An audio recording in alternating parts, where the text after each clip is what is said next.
नमस्कार। मैं प्रोफेसर अमिताभ बनर्जी। आज हम बात करेंगे नाजुकता के ऊपर, जिसको अंग्रेजी में फ्रेजिलिटी कहते हैं। फ्रेजिलिटी मतलब जो कि छूने से ही टूट जाए, कमजोर। और ये मैं बातचीत इसलिए इसके बारे में करना चाहता हूँ कि हमको थोड़ा चिंता है कि हम धीरे जनरेशन के जनरेशन हम क्या नाजुक होते जा रहे हैं। हम आजकल के जो लोग हैं या पर्टिकुलरली आजकल के जो बच्चे हैं, वो हमारे पहले पीढ़ियों से क्या ज़्यादा नाजुक है, और इसका वजह क्या हो सकता है। और तो ये मेरे दिमाग में कैसे आया, जैसे मैंने एक बार आपको पहले जिक्र किया था, एक हमारे बहुत ही प्रिय लेखक होते थे। अभी वो बिल्कुल प्रिय नहीं है, क्योंकि महामारी के टाइम उनके जितने भी ओपिनियन थे और जितने भी प्रिडिक्शंस थे सब गलत हुए। और मेरे को लगता है कि कुछ थ्योरी अलग होता है और प्रैक्टिस अलग होता है। उनका एक किताब से मैं बहुत ही प्रभावित हुआ था, जो कि मैं महामारी के पहले 5-10 साल, 5 साल हो गए महामारी के, उसके पहले शायद 7-8 साल पहले मैंने वो किताब पढ़ के इतना मैं प्रभावित हो गया उनसे कि पूरा उनका किताबें जितने उन्होंने लिखे हैं उतने हमने खरीद लिए और पढ़े हैं। ब्लैक सॉन लिखा है, फूल्ड बाय रैंडमनेस लिखा है, और इससे मैं काफ़ी प्रभावित हुआ था। Anti fragile. Anti fragile, fragile का मतलब है नाजुक, और एंटी फ्रेजाइल का क्या मतलब है कि जो नाजुक नहीं है। और इन्होंने बहुत अच्छे से, काफ़ी मोटा किताब है और काफ़ी एग्जाम्पल्स दिए हैं। और मैं जरा आश्चर्य हो गया कि ऐसा इंसान जिनके ऐसे विचार हैं, महामारी के टाइम वो कैसे गलत हो गए, और बहुत गलत हो गए। मैंने और इन्होंने ये तो अच्छे विचार है, इनके बारे में मैं बताता हूँ इस किताब में वो क्या बताना चाहते हैं। और इसके पहले भी उनको ऐसा भी नहीं है कि उनको मैथमेटिक्स में कमज़ोर है, कि आंकड़े नहीं समझ पाए या डेटा नहीं समझ पाए, जो कि कई लोग नहीं समझ पाए। मीडिया के इससे आ गए, एक्चुअल डेटा महामारी में जो आ रहे थे उसको ठीक से इंटरप्रेट नहीं कर पाए। मैथ मर्डर कर दिया है, हमारे प्रोफेसर रमन ने जैसे किताब लिखा है, मैथमेटिक्स का मर्डर कर दिया है। तो ये एंटी फ्रेजाइल का मैं मतलब समझा दूं। इन्होंने एक नया वर्ड डिस्क्राइब किया है, एंटी फ्रेजाइल। इनका कहना है कि जो बायोलॉजिकल सिस्टम्स है पर्टिकुलरली, या जो कॉम्प्लेक्स सिस्टम्स है, वो जितना झटके खाएगा, केओस खाएगा, जितना कॉम्प्लेक्सिटी खाएगा, जितने प्रोवोकेशंस होंगे, स्टिमुलस होंगे, वो फ्रेजाइल, एंटी फ्रेजाइल हो जाता है। मतलब वो एक तो होता है जैसे मशीन होता है, वही उन्होंने फर्क बताया कि जो बायोलॉजिकल सिस्टम्स होते हैं वो मशीन से भी आगे होते हैं। वही एंटी फ्रेजाइल हो सकते हैं। आपका कार या आपका मोटरसाइकिल एंटी फ्रेजाइल नहीं हो सकता, वो मजबूत हो सकता है, रोबस्ट। माने आपने कार में कहीं ठोक दिया, कार में डैमेज हो गया, क्रैश हो गया, उसको फिर मैकेनिक उसको वापस, या बहुत अच्छा स्ट्रांग मटेरियल होगा तो वो उसमें डेंट नहीं होगा, बहुत स्ट्रांग होगा। तो आजकल ऐसे कार नहीं बनते हैं। आजकल कार होता है कि बाहर का ये फ्रेजाइल ही बनाते हैं, क्योंकि अगर वो फ्रेजाइल नहीं बनाएंगे तो अगले को ज़्यादा चोट आएगा। तो जो भी है, समझ लो आपका हेलमेट है, हेलमेट को फिर हेलमेट को भी आजकल फ्रेजाइल बनाते हैं, क्योंकि वो अगर हेलमेट को भी स्ट्रांग बनाएंगे तो वो फोर्स, आपका हेड इंजरी के चांसेस ज़्यादा है, क्लोज्ड हेड इंजरी, तो वो टूटेगा तो वो फोर्स निकल जाएगा, तो फ्रेजाइल बनाते हैं। तो फिर मजबूत चीज़ यानी कोई भी, यानी बहुत ही मजबूत, यानी आपका जो सस्पेंशन होता है, आपके जो एक्सेल होता है, वो मजबूत बनाते हैं, झटके खाएगा वो टूटना नहीं चाहिए, वो रोबस्ट होता है। पर वो ऐसा नहीं होता है कि झटके खा के वो पहले से जितना मजबूत उसको कंपनी में बनाया है, कंपनी में जितना मजबूत बनाया है वो उतना ही मजबूत रहेगा। ऐसा नहीं होगा कि झटके खा के पहले से ज़्यादा मजबूत हो जाए। वो यही बताना चाहते हैं कि जो जो बायोलॉजिकल सिस्टम नहीं है, जो मैकेनिकल सिस्टम है, जो नॉन लिविंग सिस्टम्स है, वो मजबूत बना सकते हैं उसको। आपका बोन चाइना क्रॉकरी होता, हैंडल विथ के फ्रेजाइल लिखते हो। जो आपका लोहे का चीज होगा वो मजबूत होगा। पर ऐसा नहीं है कि वो पार्सल में झटका खाएगा तो वो पहले से ज्यादा मजबूत हो जाए। तो ये उनका, इसीलिए उन्होंने नया वर्ड इन्वेंट किया है जिसको उन्होंने एंटी फ्रेजाइल कहा है। इनका कहना है कि जो बायोलॉजिकल सिस्टम्स है, हम जब झटके खाते हैं या ठोकरे खाते हैं, तो जब तक अगर हम सरवाइव कर जाते हैं उसको, तो हम जब निकलते हैं उससे और मजबूत निकलते हैं। इसीलिए वो कह रहे हैं कि एंटी फ्रेजाइल है, तो वो स्ट्रांग है। और नेचर जो है ऐसे ही, अपना जो भी एवोल्यूशन हुआ है ऐसे ही हुआ है। और डार्विन्स का ये भी है, सर्वाइवल ऑफ द फिटेस्ट है। और हमारा जो संक्रामक बीमारियों में ये बहुत इम्पोर्टेंट है, जो हम बचपन से we are surrounded by bacteria and microbiome. अलग अलग टाइप के कीटाणु है, बैक्टीरिया है, वायरसेस हैं, हम सराउंडेड है। और मेजॉरिटी हमारे, ऐसा नहीं है कि अभी एक ऐसा फोबिया हो गया है कि हर जर्म, हर बैक्टीरिया, हर वायरस बीमारी करेगा, ऐसा नहीं है। हम कह सकते हैं कि जैसे इंसान, 95% इंसान न्यूट्रल रहता है, 2.5% ही उनके कुबुद्धि रहते हैं, वो चीटिंग करते हैं, वो बेईमानी करते हैं। और 2.5% लोग वो रहते हैं कि जो समाज के लिए अच्छा करते हैं, जो कि मैं ऐसे थोड़ा सिंप्लीफाई करके बता रहा हूँ। मेजॉरिटी क्या है कि अपना न्यूट्रल रहते हैं, ना बुरे हैं ना अच्छे, अपने क्या है कि रोजी रोटी रोज उसी में लग जाता है, उसमें टाइम बचना, अच्छे होने के लिए टाइम रहता है ना बुरे होने के लिए टाइम रहता है। वो चल रहा है, जिंदगी कट रहा है। और पर्टिकुलरली हमारे डेवलपिंग कंट्रीज में, और इवन रिच जो होते हैं उनके पास भी टाइम रहता है, बिजनेस में लगे रहते हैं, तो वो ना अच्छे होते हैं ना बुरे होते हैं। 2.5% उन्हीं में कुबुद्धि वाले होते हैं, जो अभी कह रहे हैं, जो कि अभी जिनको की पावर का ग्रैब है, जिनको की अभी न्यू वर्ल्ड ऑर्डर कहते हैं, ये कहते हैं, ये सब नेमलेस फेसलेस है, जो एलिट है। और 2.5% लोग अपोज करते हैं वो। और 90%, 95% लोग अपने रोज की रोटी में ही जिंदगी कट जाती पूरी। टाइम टाइम ऐसे ही निकल जाता है, इतना आजकल ये हो गया। ऐसे कीटाणु भी ऐसे ही होते हैं। 95% कीटाणु अपने जी रहे हैं जैसे हम लोग जी रहे हैं। ऐसा नहीं है कि हमारे दुश्मन है, वो भी जी रहे हैं, और वो फिर हमारे साथ ही जीते हैं, हमारे गट में, हमारे इसमें उसमें वगैरह वगैरह। और उनमें से 2.5% है जो कि बीमारी करते हैं, जो पैथोजन ऑफ इंटरेस्ट कह सकते हैं आगे। और कुछ होते हैं जो फायदेमंद भी कीटाणु होते हैं, जो कि बेनिफिशियल होते हैं हमारे लिए, B12 बनाते हैं, ये बनाते हैं, कई कई और भी प्रोसेस होते हैं हमारे आजकल। और इमर्जिंग रिसर्च है कि हमारे गट माइक्रोबायोम है, हमारे स्किन में है, जो कि हमारे लिए फायदेमंद है, दे आर बेनिफिशियल। और वो हमारे पूरे DNA RNA का भी काम करते हैं, कुछ क्रोमोसोम, फिर जो हमारी कमियां हैं हमारे क्रोमोसोम में या हमारे इसमें, वो कई ऐसे प्रोसेस में हमको खुद अभी ठीक से, इसका इमर्जिंग रिसर्च है, सब कुछ हम फाइनल नहीं मालूम है। तो मेजोरिटी कीटाणु जैसे मेजोरिटी ह्यूमैनिटी होते हैं, इंसान होते हैं, ऐसे कीटाणु भी होते हैं। हम भी कीटाणु है, बड़े इसमें देखें तो हम अपने को बहुत बड़ा समझते हैं। अगर पूरा यूनिवर्स से हम स्केल में करें तो हमको लगता है हम बड़े हैं, पर तो वो कुदरत ने ऐसे ही डिस्ट्रीब्यूट किया है। तो कुछ जैसे पैथोजेनिक कर ले, तो कुछ हमारे क्रिमिनल माइंड वाले होते हैं, कुछ गुड होते हैं, और मेजोरिटी, और इनमें से मेजोरिटी में भी अपॉर्चुनिस्टिक होते हैं। इंसान तो अपॉर्चुनिस्ट होता ही है, अच्छे से अच्छा इंसान जो नॉर्मल होता है, मैंने उसको मौका मिलेगा तो बहती गंगा में हर कोई हाथ धो लेता है। ये भी कहते हैं कि character is the absence of opportunity. Opportunity मिलेगा तो वो भी अपॉर्चुनिस्टिक हो जाता है। अगर निगरानी कोई कम कर रहा है, अगर कोई देख नहीं रहा है, तो शॉर्टकट मार लेते हैं इंसान, नॉर्मल इंसान। मैंने अपॉर्चुनिस्टिक ट्रेट रहते हैं। कीटाणु में भी ऐसे ही होते हैं। कीटाणु में भी कई बार हमारा रेजिस्टेंस कम हो जाता है, इम्यूनिटी कम हो जाता है, जैसे HIV एड्स में होता है। तो उसमें अपॉर्चुनिस्टिक इन्फेक्शन आ जाते हैं, सीवियर मेल न्यूट्रिशन में अपॉर्चुनिस्टिक इन्फेक्शन हो जाएंगे, बेड रिडन में अपॉर्चुनिस्टिक इन्फेक्शन हो जाएंगे।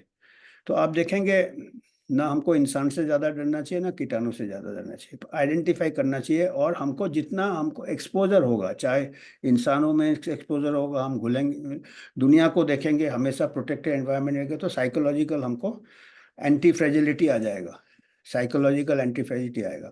और अगर हम कई कीटाणु से एक्सपोज होंगे, बचपन से जो हम लोग खेलते थे जमीन में, मिट्टी में, इसमें वी आर एक्सपोज, बचपन नॉर्मल जो बचपना होता था हमको, हमारा बॉडी का जो इम्यून सिस्टम है, जो कीटाणु से स्टिमुलस होता था, हल्के हल्के कीटाणु से स्टिमुलस होता था, तो हमारा इम्यून सिस्टम डेवलप हो जाता था, स्ट्रांग हो जाता था।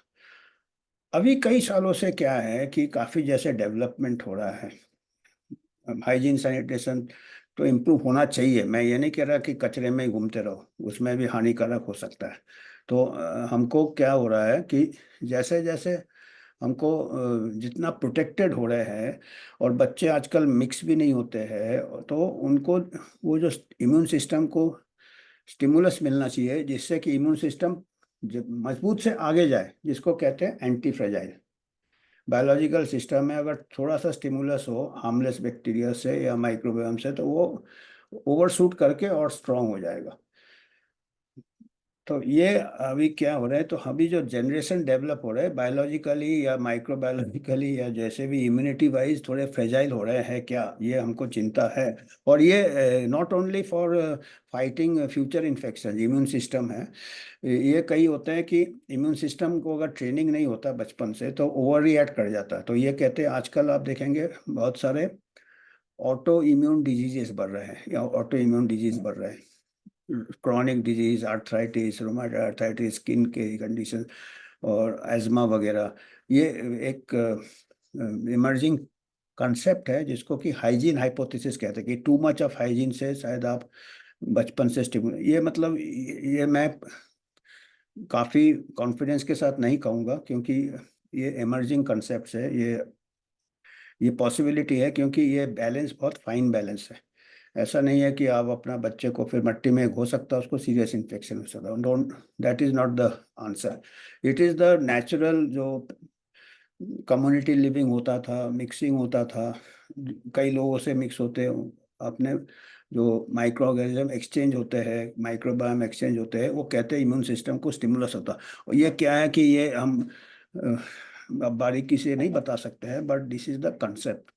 तो हमको अल्टीमेटली क्या है, हम अल्टीमेटली टेक होम मैसेज ये है कि बैक्टीरिया जैसे हमको अननेसेसरी ज़्यादा ऑब्सेसिव नहीं होना चाहिए, कि हमको जैसे hand washing is very good, important है, जनरल फीको ओरल, ये वो खाने के पहले, इसके पहले हर 5 मिनट में हाथ धोना, ये ऑब्सेसिव हो जाता है, क्योंकि कुछ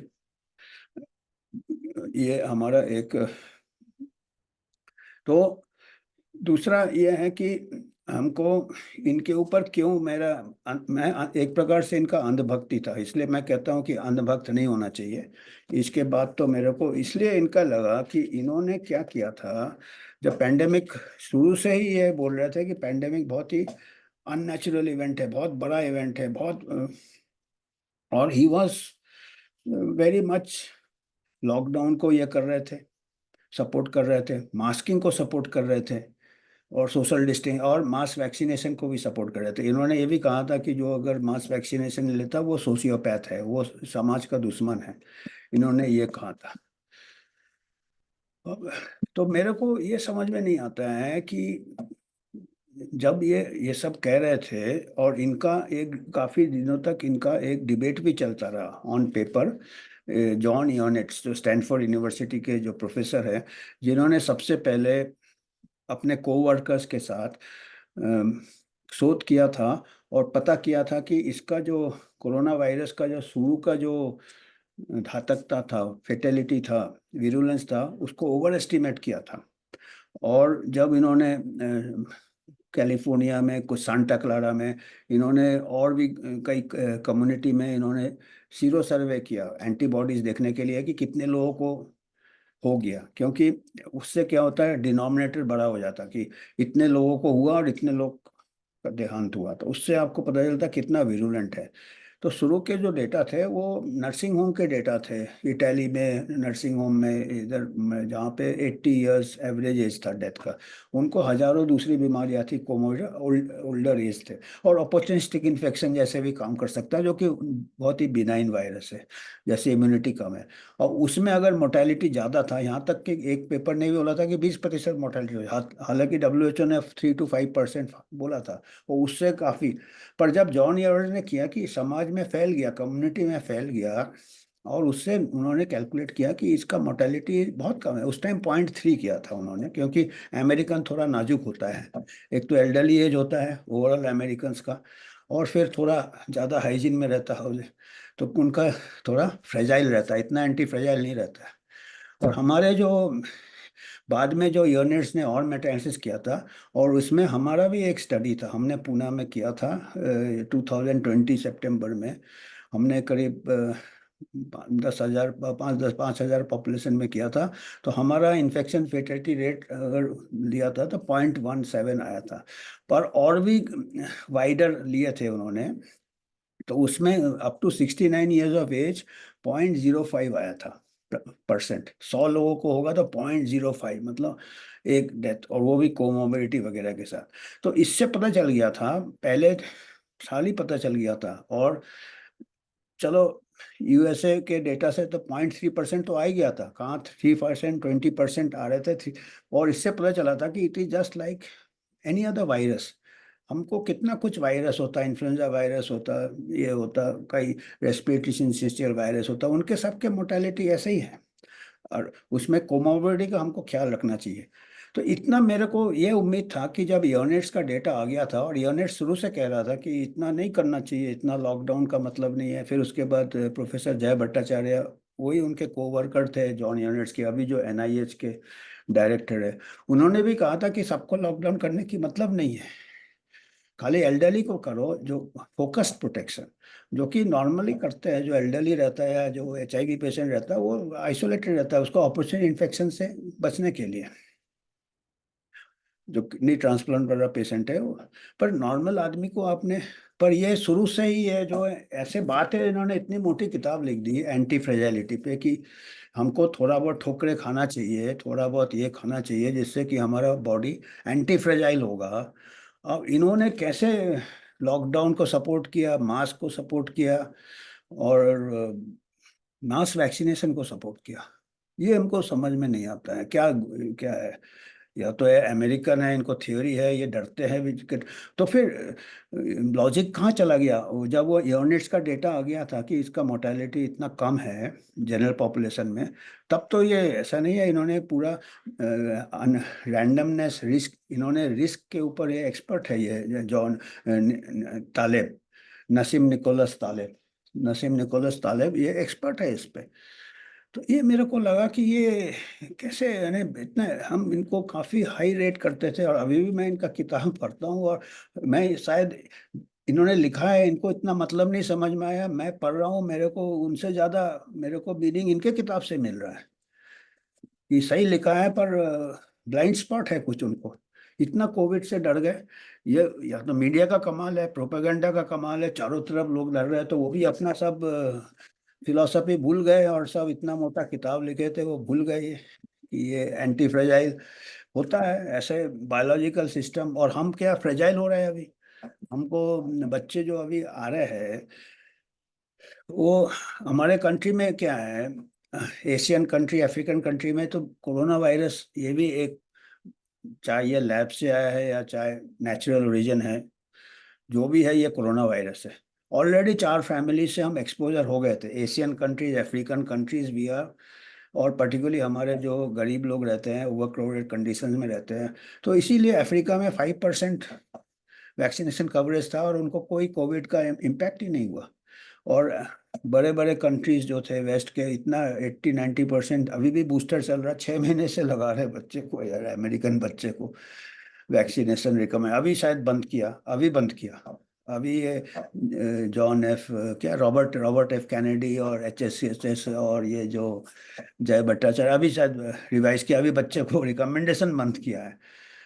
हाँ, वो लगाए जा रहे हैं बच्चे को। अभी ये तो माइल्ड वायरस है, इसमें इम्यून सिस्टम स्टिमुलस होगा बचपन में, ऐसे कई वायरसेस हैं। और अभी अभी असर ऑलरेडी, फ्रेजाइलिटी का एंटी फ्रेजाइल नहीं हो रहे हैं, ऑलरेडी असर आ रहा है, फ्रेजाइल हो रहे हैं बच्चे। अभी एंटी फ्रेजाइल तो भूल जाइए, क्या है, फ्रेजाइल हो रहे हैं बच्चे, फ्रेजाइल हो रहे हैं, ये कमजोर हो रहे हैं, नाजुक हो रहे हैं, नाजुक हो रहे हैं। क्यों? अभी कुछ महीने पहले या शायद एक पिछले साल या इस महीने के शुरू में, दिसंबर जनवरी में, आपने एच एम पी वी का हल्ला चालू हो गया था China. H M P V क्या है? इससे भी हल्का वायरस है, human metapneumovirus. H M P V वो 50 साल 100 साल पुराना वायरस है, पूरे दुनिया में है। बचपन में ही हो जाता है, 90% 100% बच्चे को 5 साल तक इन्फेक्शन हो जाता है। फिर तो अभी क्या है, लॉकडाउन चल रहा था, चाइना से चालू हुआ, चाइना में सबसे स्ट्रिक्ट। तो उनको कोई चीज़ का ये, वो फ्रेजाइल हो गए बच्चे, इम्यूनिटी नहीं डेवलप किया। और जैसे ही लॉकडाउन उठा 4-5 साल बाद, वो सब बच्चे 0 to 5 ईयर सबको रिपीटर बैच जैसे सबको इन्फेक्शन हुआ, और इकट्ठे हल्ला चालू हो गया, एच एम पी वी। अब आइडेंटिफाई करो, इंडिया में भी गिनने चालू कर दिया केस की, यहाँ कर्नाटक में हो गया था, गुजरात में हो गया, और बहुत चालू हो गया ये वो लोग। और अभी फिर कोविड का फिर चालू हो गया, JN1 A1 A1, अभी फिर ठंडा हो गया ये, बिकॉज पूरा पॉपुलेशन एक्सपोज हो गया। अभी आप पॉपुलेशन को अलग रहोगे तो नए नए वेव आते रहेंगे। तो बायोलॉजिकल सिस्टम से हम अलग हो ही नहीं सकते हैं, ये इंटरकनेक्टेड है एनवायरनमेंट चारों तरफ, वायरस वायरस। तो फिर हमको क्या है, इसके लिए हमको एंटी फ्रेजाइल तो अपने आप हो जाएंगे, इम्यून सिस्टम हमारा ट्रेन होगा। पर हमारे इम्यून सिस्टम ट्रेन होने के लिए हमारे को बॉडी फिटनेस चाहिए। जैसे हमको कसरत करना है, तगड़ा होना है मसल, तो हमको न्यूट्रिशन होना है।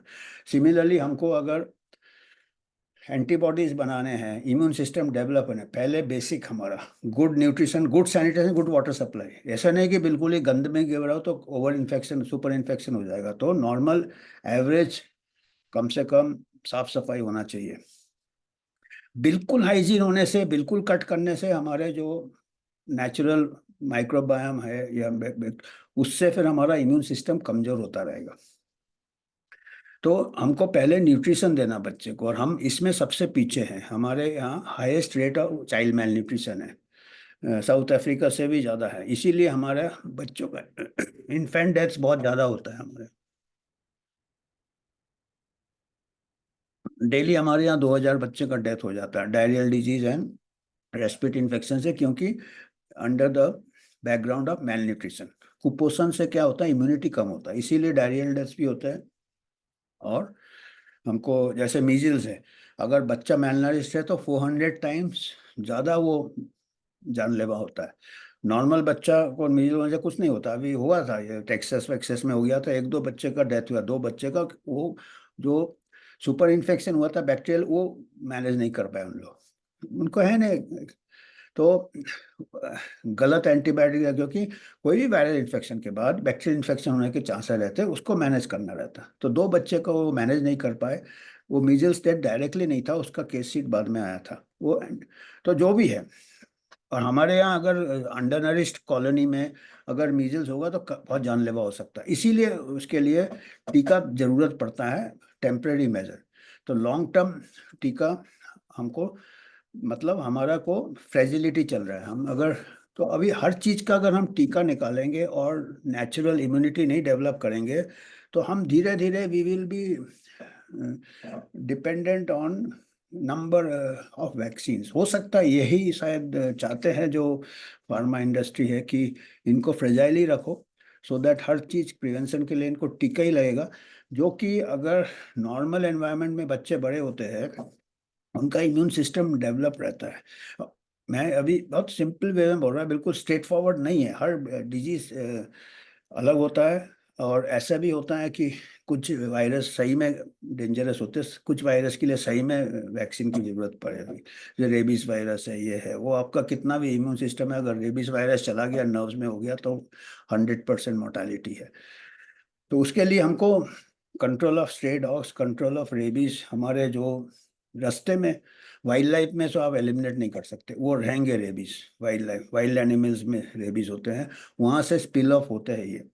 तो ये रेबीज में 18-20 हज़ार हर साल डेथ होता है। और वो नीपा ईपा से बड़ा डेंजर है, पर वो नीपा के लिए वेट कर रहे हैं कि नीपा अगला पेंडेमिक करेगा, क्योंकि वो वैक्सीन बनाना इजी है, वो उसके लिए, और पता भी नहीं चलेगा वैक्सीन काम कर, कितने लोगों को निपा होता है, वो तो बैट में, चमगीदड़ में। पर रेबीज हमारे यहाँ 18,000 से 20,000 एस्टीमेट है, WHO साइट में ही है। इंडिया में हर साल 18,000 लोग रेबीज से डेथ होता है यंग पीपल को, और it is very very 100% mortality है, और it is very very painful death. और ये तो हम वही देख रहे हैं कि ह्यूमन बीइंग हो, उनसे भी आपको मेजॉरिटी और हार्मलेस, अपॉर्चुनिस्टिक होते हैं, उसके लिए आपको सतर्क रहना पड़ेगा। अपना इम्यून सिस्टम, जैसे बॉडी का भी इम्यून सिस्टम अच्छा होगा तो जो अपॉर्चुनिस्टिक इन्फेक्शन को मौका नहीं मिलेगा। और अगर इंसान भी कोई अपॉर्चुनिस्टिक होगा, आपने तो घर से बाहर जाने के ताला लगा लिया, तो आपने अपना प्रोटेक्शन कर लिया, आपने लॉकर में सामान, तो कोई 2.5% लोग ही है जो ताला तोड़ के आपके घर आएंगे, जो है एक्चुअल क्रिमिनल। नॉर्मल आदमी ऐसे, आप अपना पर्स ठीक से रखे, मोबाइल ठीक से रखे, तो you will take care of. Opportunistic human being आपका चीज़ नहीं उठाएंगे। सिमिलरली आपका बैक्टीरिया भी, आप नॉर्मल न्यूट्रिशन हो, नॉर्मल ये हो, तो 95% ये आपको प्रोटेक्शन है। बाकी 2.5% के लिए डिपेंड करता है, ट्रीटमेंट है, और ये है जैसे आपका पुलिस फोर्स है, क्रिमिनल 2.5%। तो इंसान और बैक्टीरिया और वायरसेस में काफ़ी कॉमन है, बोथ आर बायोलॉजिकल सिस्टम, और दोनों, हम भी बायोलॉजिकल सिस्टम है। दोनों को, इसके लिए हमको एंटी फ्रेजिलिटी करना है, और ह्यूमन बीइंग से डील करने के लिए भी। अभी देखिए, मैं तो 20 साल टीचर भी रहा हूँ, प्रोफेसर रहा हूँ।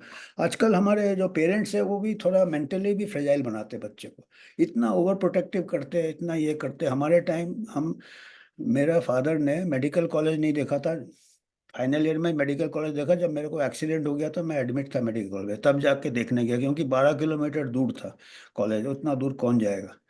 तो मैं जाके खुद ही एडमिशन ले लिया, खुद ही गया।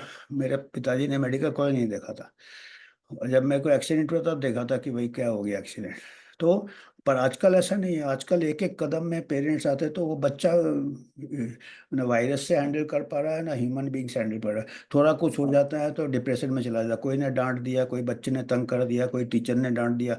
देख रहे हैं आप, यंग पीपल में भी सुइसाइड रेट बढ़ रहे हैं, because they are mentally, they are not antifragile. हम लोग इतने ठोकर खाते थे बचपन से, अपने कोई प्रोटेक्टिव ये नहीं होता था, पेरेंट्स छोड़ देते थे, तो हम क्या है, एंटी फ्रेजाइल हो गए, मेंटली भी हम स्ट्रांग होते थे, और अपना जो भी है इन्फेक्शन इन्फेक्शन होते रहते थे उस टाइम। तो ऐसा है कि ऑफ कोर्स मैं ये नहीं कह रहा कि एकदम धक्के खाते रहो। और एक सबसे जीता जाता एग्जाम्पल है, एक मैंने एक किताब पढ़ा था, ये किताब है, the happiest man on earth. ये ये जो इंसान है, ये जर्मन जीव था, जीव लोगों को हिटलर ने काफी तंग किया था। एडी जाकू, हैप्पीएस्ट मैन, इसने अपना ऑटोबायोग्राफी लिखा है। इसने, जब ये इंजीनियरिंग कॉलेज में पढ़ता था, फाइनल इंजीनियरिंग कॉलेज से पास, उसको वो हिटलर आ गया और जितने जीव्स थे सबको अरेस्ट कर लिया, बहुत टॉर्चर किया। ये प्रिजन में, एक प्रिजन से दूसरे प्रिजन, ये प्रिजन, इसके पेरेंट्स का देहांत हो गया प्रिजन में, बिछड़ गए, फैमिली में बिछड़ गए। एक खाली सिस्टर थी, वो भी दूसरे प्रिजन में, और इसका कितने साल इसके निकल गए इसमें। और बहुत, जब सरवाइव किया ये, तो इसको टॉर्चर किया, इसको ये किया, इसको सरवाइव किया, फिर इसने हिम्मत नहीं हारा, अपना लगा रहा। और कई, इसको ना कोई इलाज ना कुछ, प्रिजन में क्या इलाज होगा, ये सरवाइव कर गया, यही बहुत है। बाद में प्रिजन से निकल के इसने घर बसाया, शादी की, अभी ऑस्ट्रेलियन बन गया। और ये 100 ईयर्स तक जिया। He lived up to 100 years without any, I mean all types of, और मेंटली भी टफ। मैं ये नहीं कह रहा कि सबको ऐसा होना चाहिए, गलत है, but he says I am the happiest man on earth. तो वो, इसने भी मैसेज दिया है कि जो एटीट्यूड होता है अपना, जितना एटीट्यूड होता है, तो जितना एटीट्यूड होता है, आपका पॉजिटिव एटीट्यूड होगा, कि इतने हार्डशिप्स उसने फेस किए, करीब 50 साल, 40 साल इसने बहुत हार्डशिप फेस किए एक प्रिजन से, तो 100 ईयर्स तक ये जिया। और इसने कहा कि ये एक्चुअल एंटी फ्रेजाइल ये है। और ये जो है, ये तालेब तो बहुत फ्रेजाइल निकला, किताब इसने एंटी फ्रेजाइल लिखा है, और ये बिगर कोई किताब लिखा है, ये actual experience, tough experience life का। एंड इसके बाद भी कहता है कि I am the happiest man on earth. क्योंकि ये कहता है कि हमने इतने दुख झेले कि थोड़ी भी चीज हमको अभी अच्छा, हमको खुशी लगता है, कंपैरिजन होता है। तो इसीलिए मैं, जो भी थोड़ा कंप्लेन करता है, जो भी कोई दुखी हो जाता है, कुछ स्टूडेंट्स हो जाता है, तो अभी भी ये दुनिया में ये चल रहा है भाई, मैं बोला यार ये इसको पढ़ लो तो आप भी हैप्पीएस्ट मैन ऑन अर्थ हो जाओगे। कम हमारे इतना बुरा हाल तो नहीं है। और अभी तो लॉकडाउन भी खत्म हो गया, तो ये तो पूरी जिंदगी इसकी लॉकडाउन में कट गया था हिटलर के टाइम, एंड अभी निकल के इज द हैप्पीएस्ट मैन। तो हम यही आप लोगों को मैसेज देंगे कि आप अगर सेटबैक्स आते हैं और इवन इन्फेक्शन आता है, अभी ये तालिब अभी पेंडेमिक एक्स और ये एक्स फ्यूचर है यार, ये वायरस तो आपने डेटा देखा, ये तो किताब आप कुछ लिख रहे हो, उसमें भी इसने लिखा है बायोलॉजिकल, ये भी लिखा है जो डायनामिक्स है कि कैसे बॉडी स्ट्रांग होता। पर इधर हमारी में मात खा गया वो। तो मेरे बोलते बहुत से इंटेलिजेंट लोग भी ये आ गए थे इसमें, इतना स्ट्रांग नैरेटिव था। तो यही हमको मैसेज देना था। और इतना ही कहना था। मैं आप लोग को अगर कुछ मेरा हमारा जैसे यूएचओ के बारे में हमने कहा है, अभी तो हम भूल ही जाते हैं आधे टाइम की डोनेशन मांगने के लिए। और हम डोनेशन ऐसा है कि चल रहा है हमारा, बिगर डोनेशन का ही चल रहा है। पर हमारे यूएचओ के मेंबर्स अपने जो भी कोर मेंबर्स है काफ़ी मोटिवेटेड है। प्रोफेसर रमन है, डॉक्टर वीना राघव है, डॉक्टर माया वलेचा है, डॉक्टर प्रवीण सक्सेना, आशुतोष पाठक की वाइफ के प्रकाश पोड़े है, श्रीजीत मिश्रा है। ये सब हम लोग मीटिंग करते हैं, हम लोग जितना भी, सब हम अपने इससे खर्चा करते हैं। तो ठीक है, पर सबके पास शायद इतना ना हो। और इसके अलावा हम चाहते हैं कि अगर हम कुछ, अगर हमको कंट्रीब्यूशन होता है कहीं से, क्राउड फंडिंग से चाहते हैं हम, किसी का स्पॉन्सरशिप ले नहीं लेना चाहते, सो दैट हमारा कोई कन्फ्लिक्ट ऑफ इंटरेस्ट नहीं हो। तो हम रिसर्च, अगर कुछ ऐसा हमको अमाउंट इकट्ठा होता है तो हम कुछ अपना ओरिजिनल रिसर्च कोई स्टूडेंट्स को दे सकते हैं कि वो अपना ओरिजिनल रिसर्च करे instead of pharma sponsored research. तो ये आप इसमें दे सकते हैं स्कैन करके। और ऐसे भी चल रहा है काम, बट अभी सबका ये आर्थिक स्थिति इतना अच्छा नहीं हो सकता है।